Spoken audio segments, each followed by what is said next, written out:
how do you optimize your profile for recruiters? Like, what should they adjust or focus on? Yeah, I'm glad you asked this question because this is sort of the brass tacks. So the first thing is, if you can imagine the special recruiter version of LinkedIn, they pay about $10,000 per year per seat for, which is LinkedIn's biggest moneymaker. They're going to come in there and say, hey, with 700 million profiles, I got to cut to the chase right away. And by the way, that chase is not where did you go to school or where did you grow up or whatever. It's can you do the specific job that I'm looking to fill? Again, I'm a mercenary. So if I'm hiring a product manager, I type in product manager. If I'm hiring a designer, I type in designer. And that tells you right away that the most important keyword is always a job title, not the one you have today, but the one you want next. And then, because there's going to be so much text and so many candidates, LinkedIn starts to filter and triage and say, hey, let's find people who not only have this on their profile, but specifically have it in their headline. And the reason for that is that the rest of the profile has these huge character limits, like 4,000 characters for your experience section. So you can easily stuff it full of keywords. Whereas your headline is limited to just 160 characters. So it's the least gamifiable of any portion of LinkedIn, and therefore the most authentic signal of who you are and what you can really do. So you got to have your dream job title right there in your headline. And then once they have a sense of, okay, there's 50,000 people who match this, well, who actually has the skills to do the job? And so now you're going to the job description and you're basically putting it into a site like jobscan.co and trying to mine all the most important keywords. So it could be technical keywords like PHP, SQL, whatever.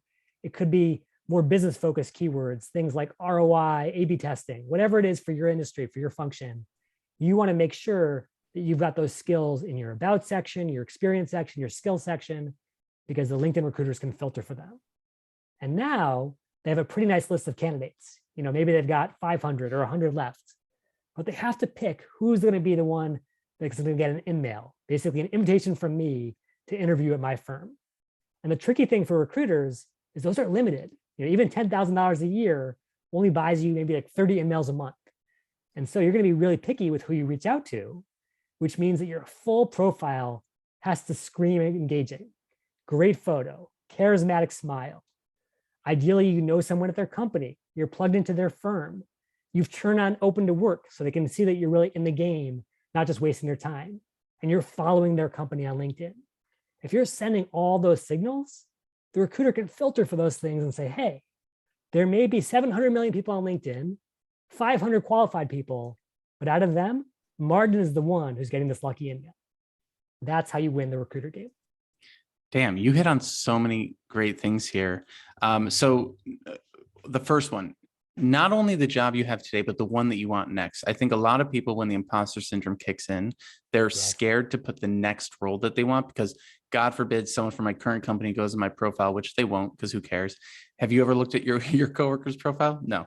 And so they're like, I can't put the job that I want to have because I'm not doing it yet. And I'm like, yeah, but how are you going to get the job that you want to do if you won't telling people that that's what you want to do? And it's a, a cycle. Right? Exactly. So definitely take, put the insecurity down for a second and just, it's a LinkedIn profile. It's not a deposition, you're not you didn't put your hand on a Bible, right? And there's room for gray in this. And this goes to your previous roles too. I've seen people maybe they don't change the title that they had the last job, but they add in content creation or something because it wasn't in their title, but it was the majority of their job. So getting those keywords in there, in the headline specifically, following the company. I don't think a lot of people think about following company pages, hugely important. And then you mentioned the open to work kind of insignia thing. And that one is one I've been curious about because I think it looks cheesy as hell, but that's just me. But you called it out as an important piece. So where do recruiters and hiring managers fall on that being important? Yeah, just to be clear, there are two variations of open to work. So two choices you can make in that screen. The first and the easiest one to choose is that you don't want to have that little public sort of bubble, so to speak, surrounding your picture. Instead, you want to send an under the radar signal just to recruiters, and specifically only recruiters who don't work at your current company. So you don't have the HR team ratting you out. And you can do that really easily And then the recruiter on their side just says, hey, only show me people who are open to work. And voila, all the wannabes are filtered away and all the serious folks are filtered in. So I think that's what everyone should be turning on as default. I'm That really being glad said, I'm glad you differentiated the two, because the green one is the one that I yeah, think people like people will also put in their headline open or seeking job. And I'm yeah, like, that's, seeking job, you're only going to unemployed, be, yeah, I'm like, you're only going to be found by me who's looking up seeking job. Like, because I work with that's those right, people. that's right. You're not going to be found by your recruiter. But sorry, I interrupted you. Keep going. Oh yeah, I was gonna say, like, if we come back to the theory of weak ties and you are a free agent, like, so let's say you are unemployed or you are a student, you don't have to worry about someone looking at your photo and getting freaked out. The little advantage of having the, like, I'm looking for work or open to work thing is that, yeah, that person who you've lost touch with 7 years ago, but is working at Google today, sees that you're looking for the exact thing that their team is hiring for. And that weak tie is the one who introduces you to the hiring manager. And Google and LinkedIn has shown that people who have the little green circle on, I think, are 2 times more likely to find work within 30 days. Oh, wow. It's probably a little bit of a confounded variable because probably they're more, aggressively looking for work and all of that. But there probably is something to be said for empowering your broader network to support you as opposed to doing it on your lonesome. Yeah. And does I know ATS is typically for resumes and things like that, but are there any ATS considerations, or is the breakdown you just gave covering all those points as well for the applicant tracking Yeah. systems? So the beautiful thing is the ATS, or the applicant tracking system, as your audience likely knows, is basically the same exact technology as LinkedIn's own recruiter tool, which is it's parsing, millions and billions of keywords to try to figure out who matches the job description. And so if you take a resume that's already really optimized and just flat out stick all those keywords and all those great bullets onto your LinkedIn, you're going to get the same great results. Because ultimately, if you've nailed the skills and the job titles and all the stuff that the ATS is looking for, that's what LinkedIn's algorithm wants as well. Awesome. And then kind of a divergent topic here, because it does come up quite often. But when it comes to ageism, a lot of people get worried about LinkedIn, not just because it's, a social media tool, but because photos are involved, and things like that. People always say, like, don't put your photo on your resume because that can lead to discrimination, but also have a LinkedIn and a personal website and an online brand. It's like, well, wait a second, like these things conflict with each other.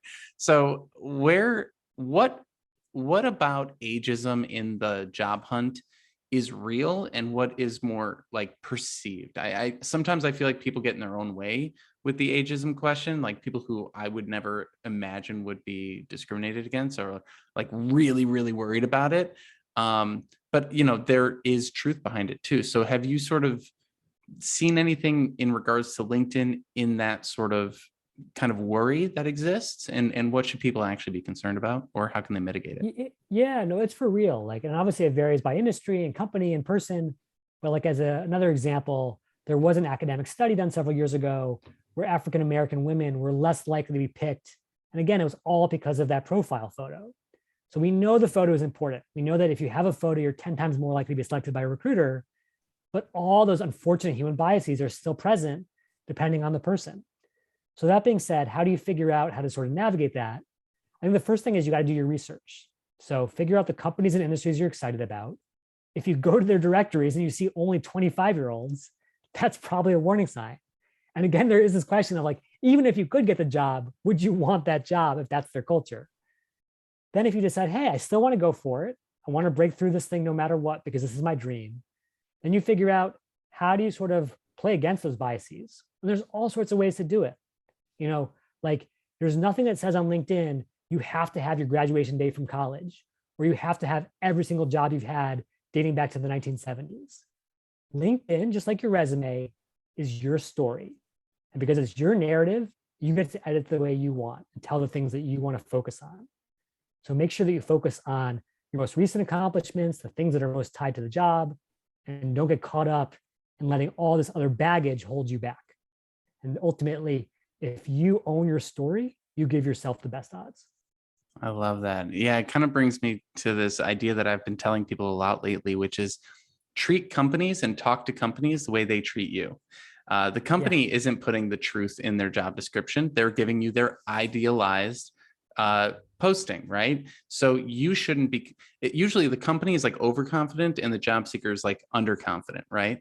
And I'm just trying to get us to match their energy, right? And so, they're not going to tell you that this job is open because the last person burnt out because we gave them 3 people's jobs after we did layoffs. Like they're going to go, this is a great place to grow and be mentored, like, right? So you shouldn't show up and be like, I'll see people put on their profile, like, aspiring cybersecurity analyst. And I'm like, you're not aspiring, you either are or you aren't, right? Yeah. And like, we don't need these negative clarifiers that maybe make us feel good because we don't feel good. But it just really shoots us in the foot, right? Yeah. And then I guess the last thing as we get to the end here, the last question I want to ask you is, what are the cringiest things that we should avoid in 2022 when it comes to LinkedIn? What are some examples of cringe that you've seen out there? Yeah. So it's funny, LinkedIn and all of its benevolent data science wisdom used to put together like this annual list of like the worst cliches that were popping up on LinkedIn profiles, things like data ninja or like, programming wizard or whatever. So obviously try to avoid anything that like maybe shoots yourself in the foot from like a humble team player perspective. That being said, I do think the very worst thing you can do on your profile is not to be overly cocky, but to be underly cocky, to like say, hey, I've done a couple of things, but it's up to you to recruiter to figure out why they connect to the job. I'm just going to throw out the bare minimum. Because again, life is too short to miss out on an awesome opportunity because we were too afraid to put ourselves out there. There's something that my grandfather always said, you've got to always toot your own horn because no one's going to toot it for you. And I think that's doubly true on LinkedIn. So please toot your horn, toot it proudly, and make the most of this unique opportunity.